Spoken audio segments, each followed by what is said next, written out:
All right, AP Computer Science A, Unit 2, Multiple Choice Pack. So, I'll try these today. Hopefully you've tried them all, checked your answers, maybe tried to make some sense of it yourself. And here we go. So this is all about classes and objects, which we've learned about this semester. So private class time, that's the class. It's a time class. It has private instance variables that are ints, hours, minutes, seconds. Time, this is called the default constructor, by the way. One that the zero arg is usually called the default constructor. That's what they call it. And then you have the multi-arg constructor. And then public reset time resets it to a new time. Advances by 1 second increment, just pushes the time up. Returns true if this time equals another time. So this is a dot equals method. It'll return true or false, true if they're the same. Returns true if this time is earlier than the time t. So if the current, when they say this, they're talking about the time that's in this class is earlier than this other time. Returns true if it's earlier, if it's less than. String, it's a two-string, so they don't really have all the code for all these, but it's good to just read through this and kind of get a grasp of what they're doing. Probably going to answer multiple questions on it. So now the two-string, by the way, does say that it returns the string in this format right here. So hours, minutes, seconds, kind of like a normal way that we write time. So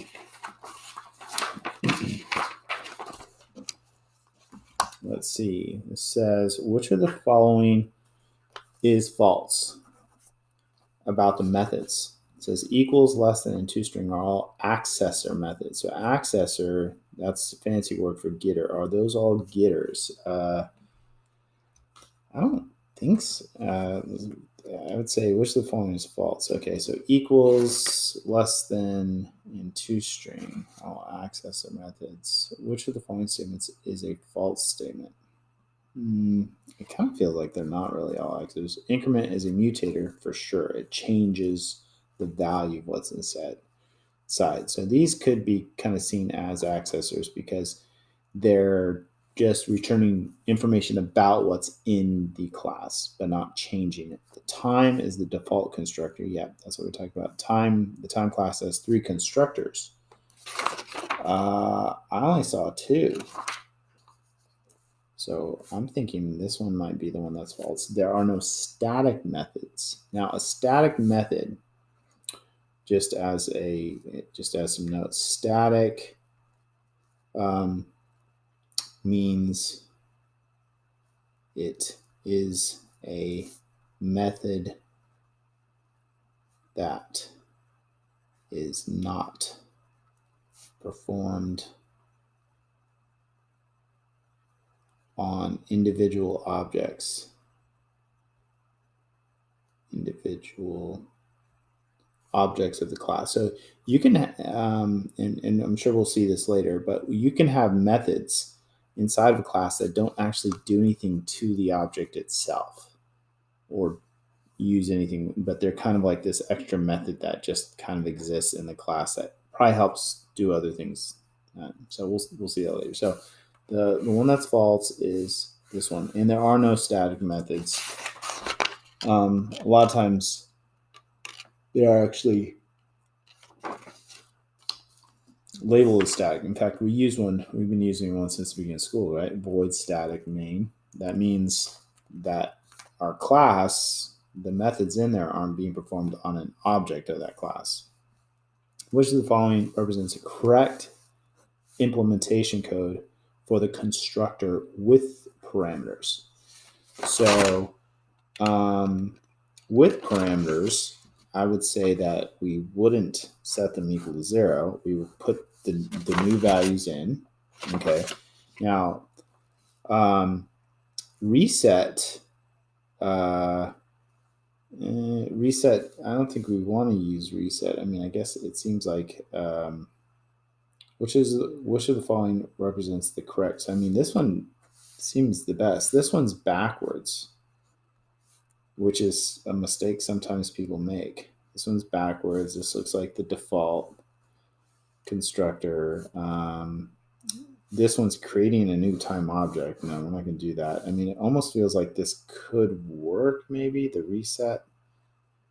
Other than you would actually, it almost could work. You'd have to put H, M, and S into it. And then that could work. It's kind of weird. But I think we're going to go with this one, which is actually the most kind of straightforward looking one. A client class. Now, a client class is a class, another class that uses this class, okay? Has a display method that writes the time represented by its parameter. So, outputs time in this format. By the way, that looks familiar. Looks like the toString. Public void display. It takes a time object. Which of the following are correct replacements? Now, it doesn't return anything. So I guess it just prints it out or whatever. And so which of the following could do that? Well, this is creating a new time object with H, M, and S, but you don't even have access. So this just doesn't make sense. Like, you can't do that. And so you can't, it's almost like we're trying to just print it from within inside the, I don't know. You could just use the toString, right? toString does it, right? Or you could print it out yourself, but you have to use the getters and setters. Now, here's the deal. We can't just access the private instance variables of a class from another class, the private instance variables. So this isn't going to work. If we had used this idea would work if you used getters to do it, but we didn't. So that one's not going to work. So it's going to be 3 only. So it's very like, and this calls the toString, which does print it out the way that they said they want it printed. Okay.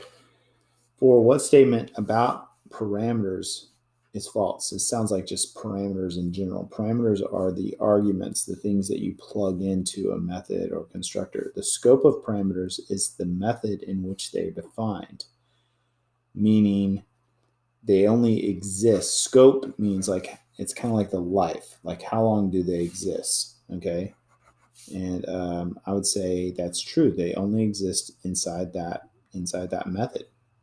Static methods have no implicit parameter this. Now, implicit parameter this means you're going to do something to this current object.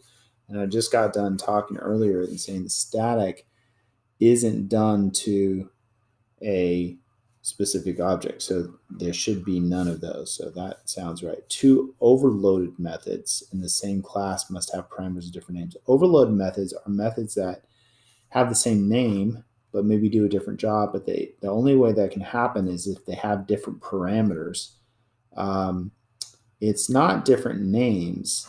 It's of different types or different order or different numbers. So Java really looks at the parameters, like what things are you giving me? Are you giving me a string, an int, a double? And then they'll pick the right method based off of what you've given them or the order or how many. So I'm going to think that C is the one that's wrong, okay? All parameters in Java are passed by value. So parameters are passed by value. So there's a number that's being passed in. 2 different constructors in a given class can have the same number of parameters, sure, but just not the same types in the same order.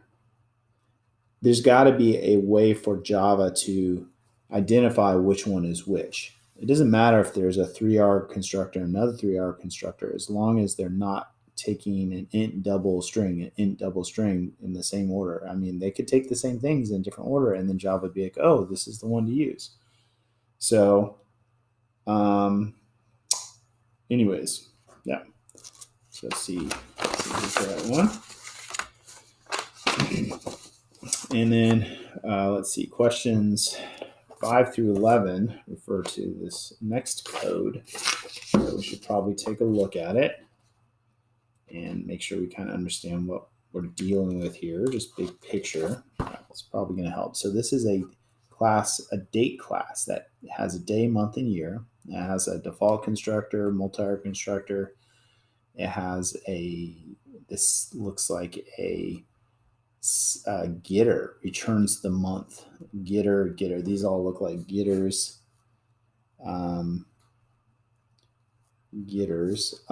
return those values. It's a little weird that they name the method exactly the same as the variable name, but because they have these parentheses, okay. And then there's a toString that returns the date like this. Okay. Which of the following correctly constructs a date object in a client class? So we want to create a date object in another class. Well, you got to use the constructor, right? You got to put it in a variable that's of that type. So date, D, new, and month, day, year. These are all ints. This one looks good. This one. There's one thing missing right here. You need to say date, new date. Now the next one has all the same stuff, but it actually had date. So I think that one's good. This one, you created date D, and then you said D equals new, but the main thing that's wrong with this one is it's missing the date. The next one is missing the word new. You have to have the word new. The next one is missing the word new. You have to have the word new. So these all had very subtle differences. You have to have the word new. You have to have the type when you try and construct it. So that's that one.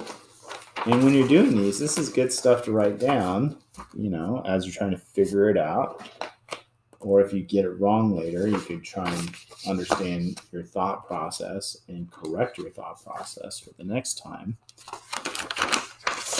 So these are all referring to the same class again. Which of the following will cause an error message for sure? Okay. And I'm assuming this is in a client class still.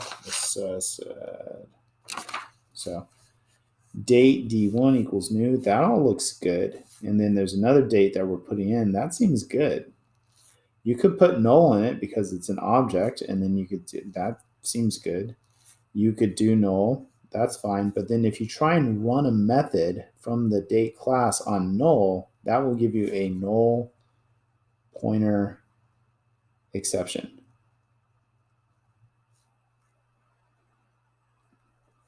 And we've seen that before. You can't run a method. Which one will cause an error? This one's going to cause an error. I think I'm going to say 3 only.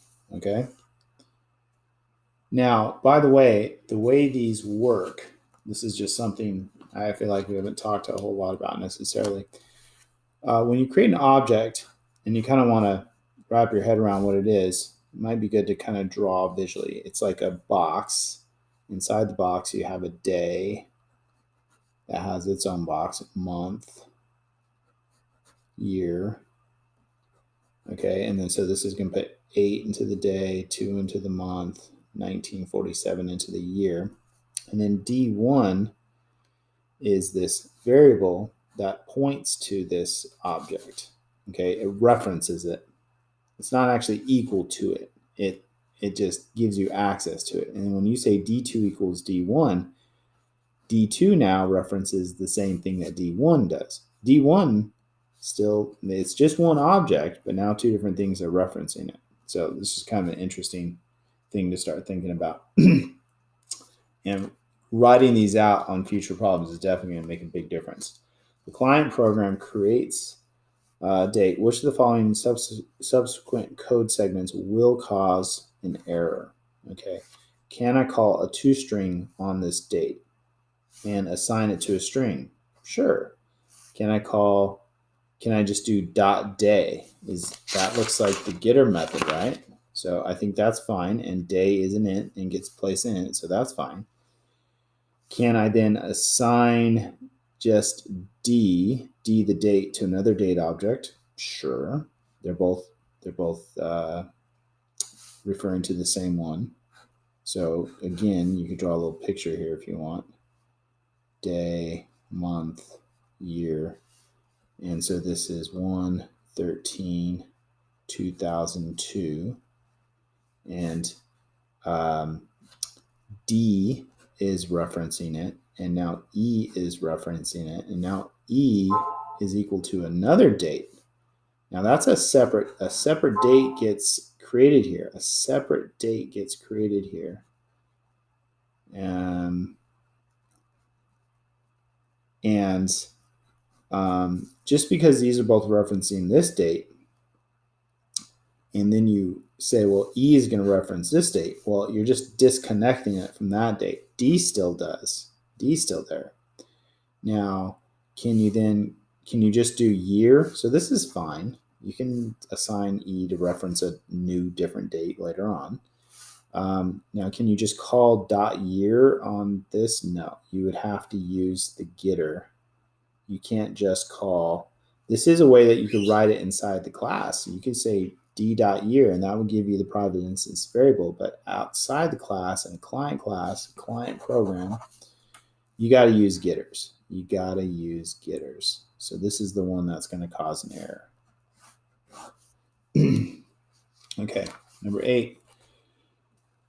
Consider the implementation of the write method that is added to the date class. It says write the date like this. So it sounds like the toString, right? But instead of returning a string, it returns void, and it actually probably needs to print it out, right? So this is actually going to print it out, different than the toString. toString creates a nice string version of it. Now, the interesting thing is we're trying to write it, I think, in the same way that the toString works. So this is within the class, so you have access to the private instance variables. That's fine, right? You have access to them. You don't have to use the getters. You could use the getters if you want. That would work. And if you just do this, this is a way, okay, anytime you see this inside of a class, and we're going to see it a lot more, this is a way of using or referencing using the current date object that you're inside of. Okay? So, and you know, if you put a date object in system.out, it will use, this is going to try and use the toString from within that date class. So that's going to work too. That one's kind of weird. That's the most weird one. The other ones, you can see some people saying one doesn't work because you can't just use private variables, but you can because you're inside the class. So I think all of these are good. All of these will work.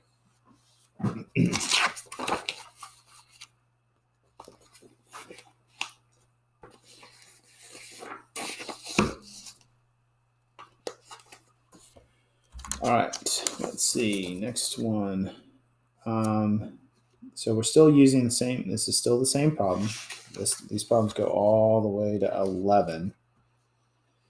So same date class.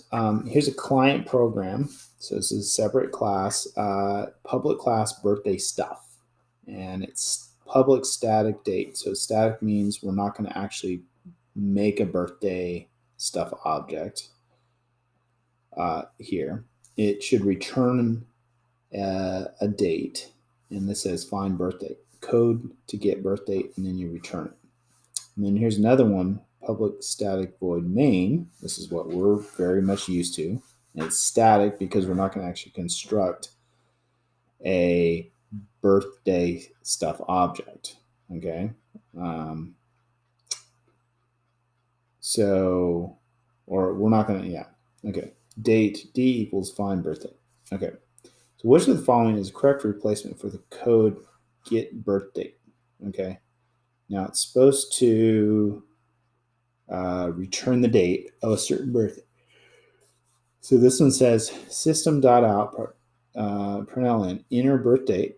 So IO is input output, just kind of generic, getting input from the user. and reading it in month, day, year, putting it into month, day, year. Now, I'm thinking, okay, let's see. And so these are just variables that only exist in here. And then we're going to create, so don't confuse these with, well, yeah, there's no month, day, or year. So these just exist here. So we're reading them in, and then we're creating a birth date, and then a date, and then we're going to return it. Okay. So, okay, code to get a birth date. So I guess we're trying to get the birth date from the user. So that seems to work. This one kind of looks the same, but now we're trying to assign these directly into a birth date object, or a date object that is called birth date, but that hasn't been created yet, right? So these are like these, by the way, are getters. Anyways, there's a lot of stuff wrong with this. These are getters. You need to use setters.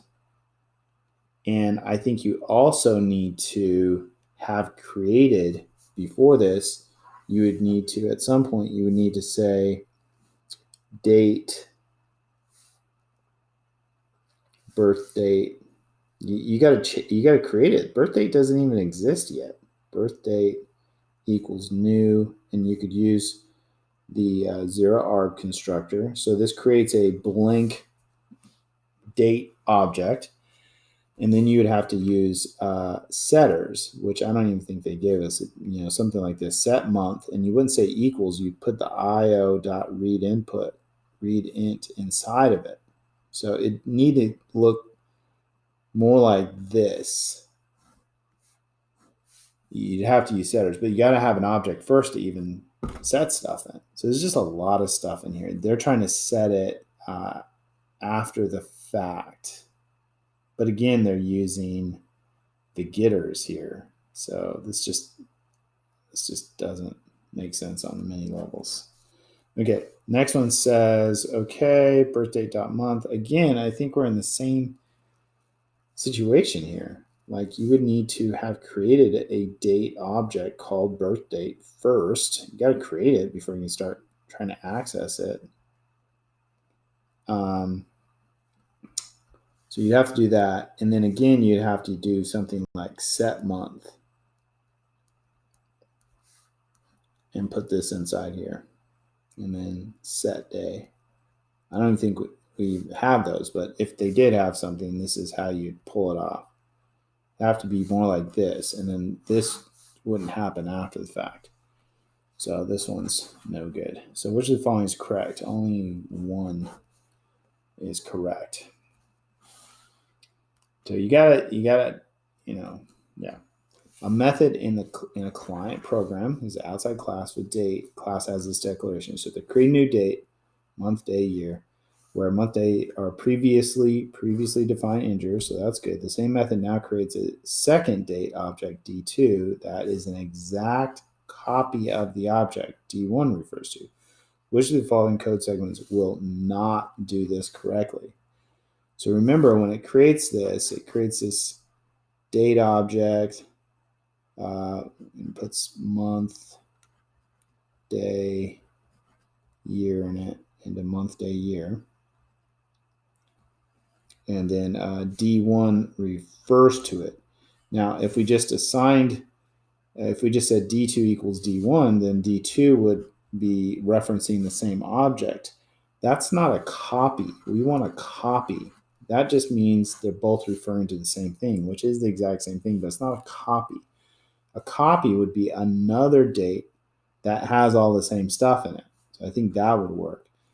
You could just use the same variables, or you could use the getters from D1 to get their information out, which is the same as this. So this would work also. So 2 and 3 will work correctly. The only one that will not work correctly, you gotta be careful, because a lot of times I like to look for the true stuff, the stuff that works, but sometimes we're asked to find something else.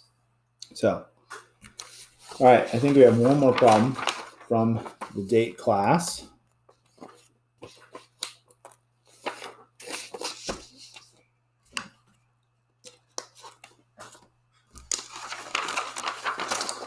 one more problem from the date class. The date class is modified to add the following mutator methods. So mutator is a fancy word for setters. It's the technical correct name for setters. Public void add years. So okay, so that'll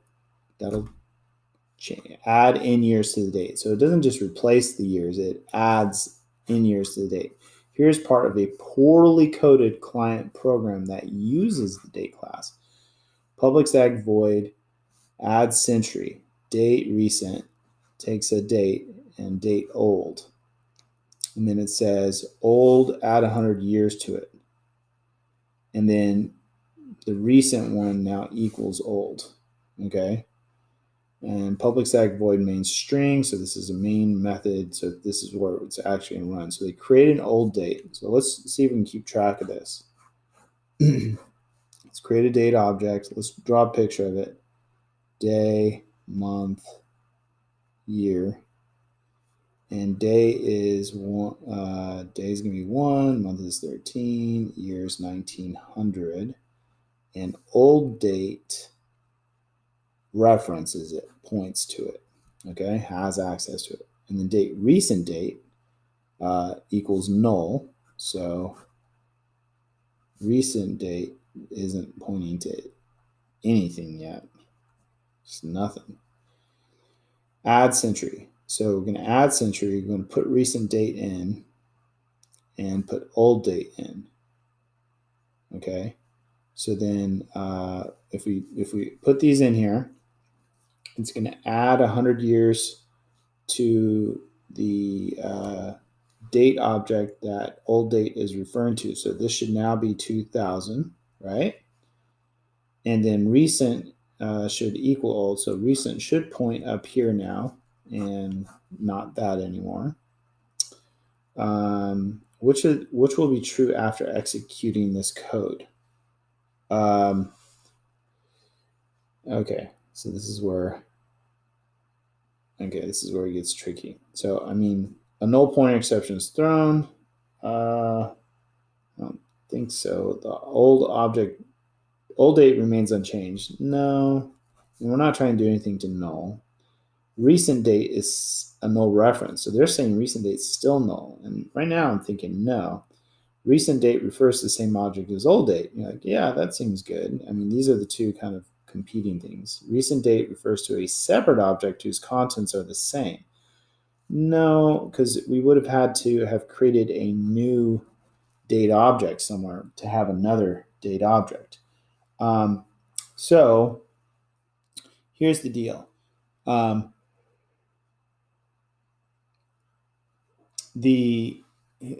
So here's the interesting thing. This gets a little interesting. So this is recent date right here, and this is recent, and so we're passing this in, and we're passing this in here, but parameters. We talked about this before. Parameters are passed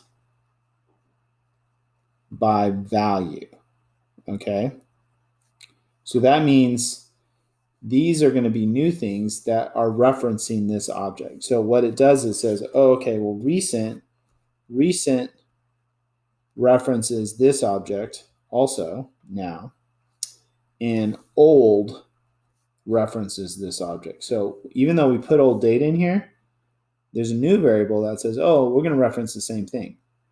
And so then when you do something to the object that old references to, then it changes the one that old date references to. And then we said, okay, well, let's change recent and make it reference what old references, okay, which it does. But here's the deal. Recent date, the original one, still is referencing null. Still referencing null. As soon as the method is done, by the way, these variables, old and recent, just cease to exist. They're gone, or you lose access to them. So this is kind of tricky, and this is part of understanding how methods work in Java. So it's actually, the answer is C. Okay, let's see. Number 12. So now we finally are done with the date class. And let's see, here are private instance variables for a frog object. So here's a frog object, here's private instance variables. Which of the following methods, which of the following methods in the frog class is the best candidate for being a static method? Which of the following methods? Okay, which one is best candidate? Best candidate. So it's a little subjective for being a static method, meaning you wouldn't do it to a frog. A frog would swim, so that one's out. That one has to be done. Get pond temperature. This sounds like a static. Eat. Frogs eat. Get weight. That would be of a frog. The frog dies. I'm going to go with B is the pond temperature, which is where a frog lives, but other frogs might live there, right? So it's not something that's true or done to the frog object itself. It's sort of this, bigger idea. Okay. So that's kind of trying to understand what a static method is better. Let's see.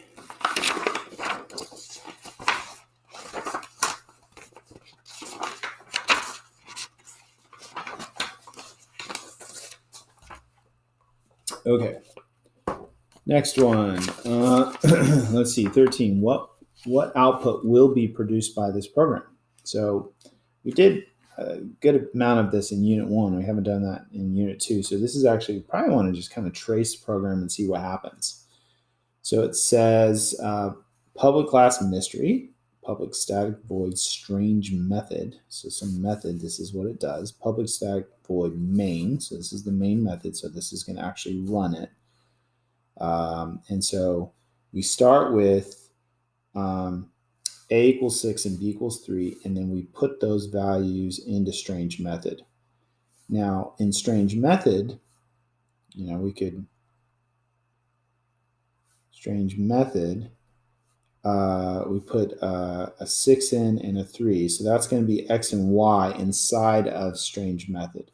And so in here, X is going to equal X plus equals Y is the same thing as X equals itself plus Y.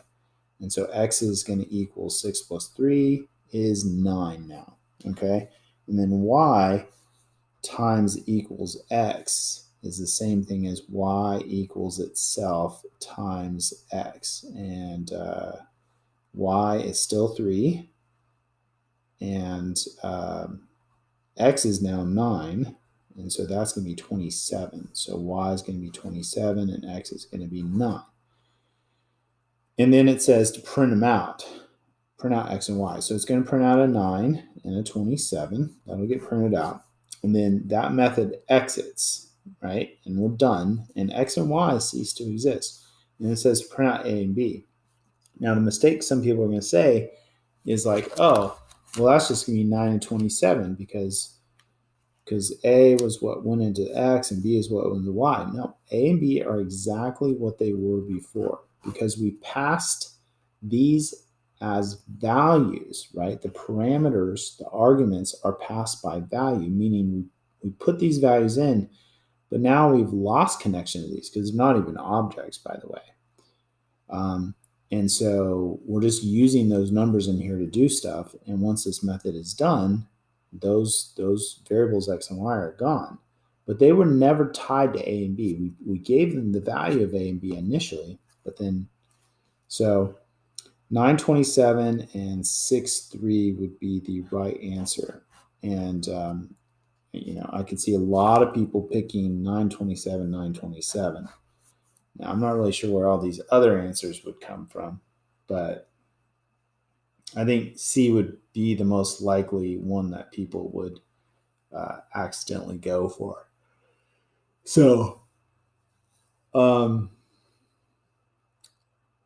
if they were objects that were passed, they'd be passed by reference. Their value is their reference. And so you could change the objects by using getters and setters that would affect other things that are referencing them too. But these are primitives. Okay, 14 to 17 is going to use this class called the rational class. And so the rational class is, let's take a look at it. It's a public class rational, has private instance variable, a numerator and denominator. Rational numbers are fractions, so you could think like fraction. Constructor, default constructor, constructs a rational with a numerator in, so then it automatically just says, oh, the denominator is going to be 1. Then there's a third constructor that takes a numerator and denominator and creates the rational object. There's a returns numerator. That this is a getter, and this returns a denominator. So these are getters, accessors. And then this returns this plus r, leaves this unchanged, returns a rational number plus r. So you're going to add a number to the rational number, the current rational number. It doesn't actually change the value of the current rational number. It just returns the result of that. Okay, it says leaves this. This is the current object. Public rational plus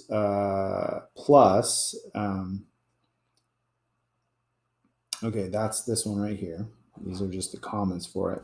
Similarly for times, minus, and divide. So these are all give you answers, add a new number to the current number, and returns the result, but it doesn't actually change the value of it.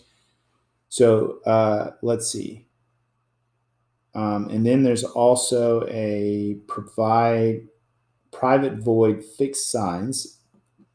I'm thinking that means like if you have a negative over a negative, it'll give you a positive.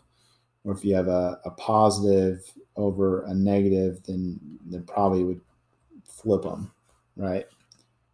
So that'll probably, make sure that the fraction comes out with the right sign. Nice. Ensures lowest terms, reduce. This reduces the fraction. So if you had like 4 over, 6, it would give you 2 over 3. It reduces it. And I'm assuming it actually makes those changes to the private instance variables. The method reduce is not a public method. Correct. It's a private method. So, okay, cool. Methods whose return type is void cannot be public. No, we can have methods that are public and return void. Usually setters are that way, right? So that's out. Methods that change this cannot be public. That's not true either. Setters are a good example of a method that changes the private instance variables, and is public.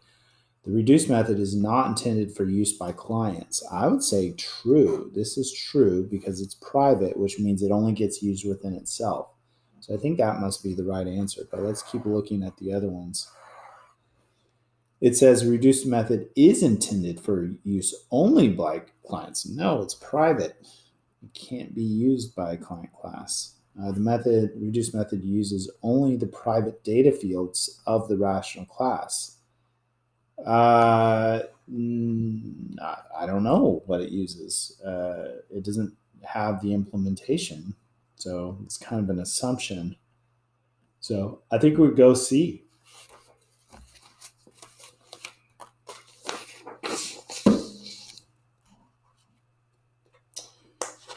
All right, 15. The constructors in the rational class allow initialization of rational objects in several different ways. Which of the following will cause an error? So they said there's a bunch of different constructors, right? There's 3 of them. Can you create a rational object with a 0 arg? Sure, that's fine. Can you assign another rational to another rational? Yeah. Can you create a rational object with 2 integers? Yes. Can you create a rational object with a double? No, you can't. This is the one that's going to cause an error. You can't put a double in. Can you create it with a single integer? Yes. It will make it over 1, right? So the only one that doesn't work here, the one that will cause an error, is the one where you're trying to put a double in. And it tells, if you look back at the constructor, the constructor says it has to take an int. It has to take ints, right? Cannot take doubles. So Java will not allow that. 16, here's the implementation for the plus method. That's where you add a number to the current fraction and return it, but don't change the value of the current fraction, okay? So this says it runs fixed signs first, so it just fixes the signs of the current object, and then it fixes the signs of the new one, which is also rational. So we're fixing the signs of both of them. And then it adds, it says, well, the denominator is going to be the two denominators times each other, which is like least common denominator, right? That makes sense. And then the numerator is going to be the current numerator times the other guy's denominator, and the other guy's numerator times this guy's denominator. Yeah, this is essentially what we're doing is we're creating least common denominators and adding them together after the fact, right? So we're giving it a common denominator, not a least common denominator, just a common denominator. So like if you had 3/4 and -5 over -6, it would be like, okay, well, let's fix the signs. And then the least common denominator is going to be 4 times 6, which is 24.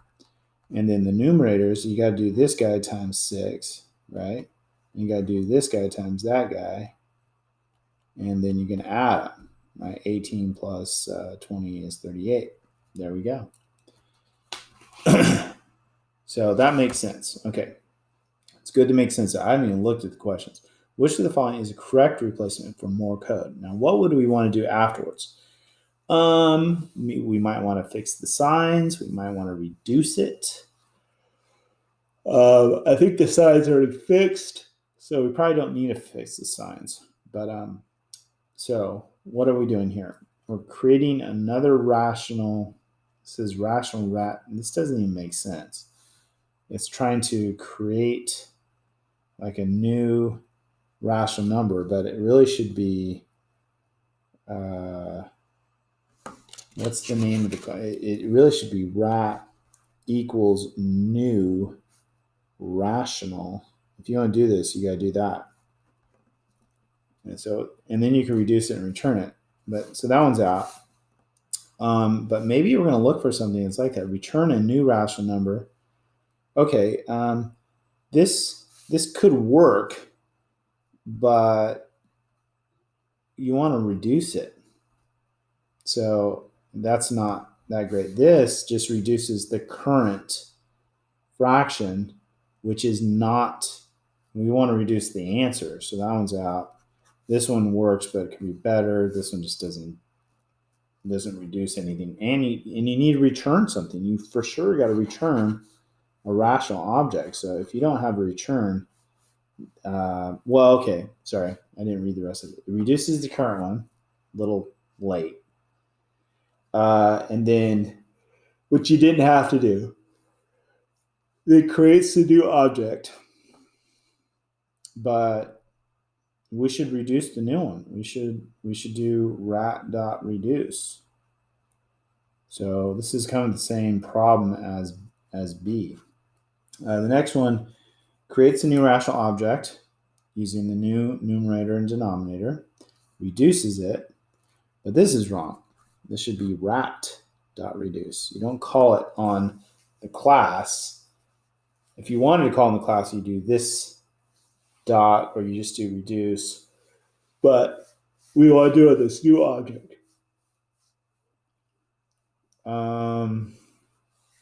Okay.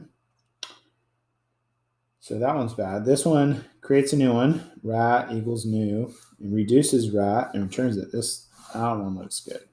So as I'm going through and finding the ones that are bad, it's starting to give me ideas what I want. And then when I see the one I want, then I'm like, oh, hey, there we go. 17, assume these declarations, rational A equals new rational with 0 arg constructor. It's probably just going to be 0 or 1 or something. And then we create another one with numerator and denominator. And then we create an int equals value. Denom and value are all valid integer numbers. So you don't have to worry about having errors. Which of the following will cause a compile time error? Meaning if you if you wrote this code and tried to compile it, Java would be like, nope, can't do that. So it's different than a runtime error. Runtime error is an error that shows up when you're running it. So this is saying a dot plus r. Can we add a rational to rational? That seems fine. A equals r plus a new rational in. That seems fine. R equals itself plus itself. Sure. A equals this integer value plus. Now this is the one that's going to mess up because we need a rational object to call the plus method on. Plus, you can't call plus on an integer. You have to call it on a rational object. So I'm thinking this is the one that's going to cause a compile time error. Java's going to be like, it's going to say something like cannot find method because it's going to be trying to think this is in the integer class and it's not. Well, the integers aren't even a class. Here we're taking a rational and adding another rational to it. That's fine. So the main idea here is understanding that you need a rational object inside as argument, but you also have to call this method on a rational object. And we didn't do that on D. So kind of interesting question.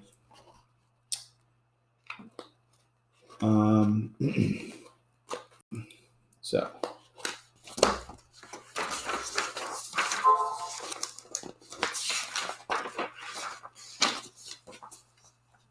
now I think I'm going to break up this video and do the rest of it in a separate video. I just don't want to run out of time. And once my videos get around an hour, my computer like bails because there's not enough memory or something weird, and then I lose all of my work. So I'm going to stop this and do the next part in a separate